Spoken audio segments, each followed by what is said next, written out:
All right, hello everybody. So today we're going to be doing integration by parts. So this is kind of like the antiderivative version of product rule when we take derivatives. It's essentially when we have two functions being multiplied together, we can do this thing called integration by parts where we, break it up into two parts, a u and a dv. Well, what does this even mean? So essentially, we're going to pick one of our pieces to take its derivative, and we're going to pick one of our pieces to take its antiderivative. All right? So this is how I usually like to write it. So like you write through u and you write your dv. And then underneath it, you write what du is. And then under dv, you write what v is. Okay, so if u is equal to ln of x, du is going to be the derivative of ln of x, which I hope we know is 1 over x.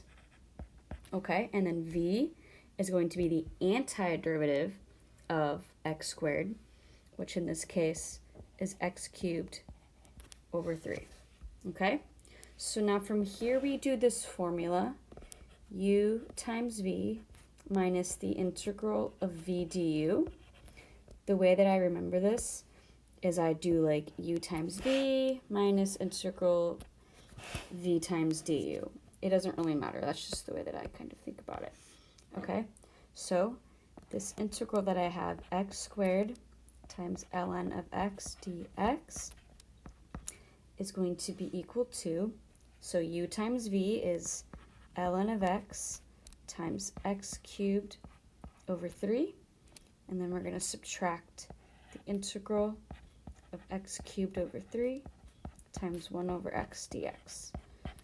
The point of doing this is to make the integration that we have to do a lot easier. So let's see, this integral is not as bad. This actually can simplify a little bit because I have x and I have x here.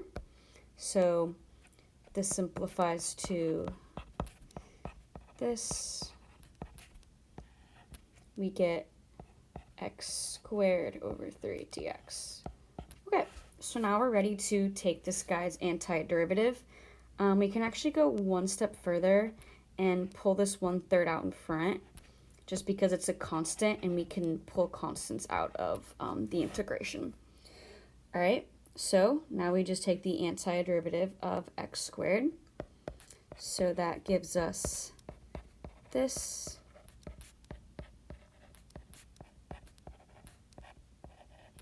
Okay, and it's a indefinite integral, meaning I don't have any bounds here, which means I have to add this plus c. Now the natural simplification step would be to just like multiply these 3's together. You don't have to, but I'm going to because it's not that bad.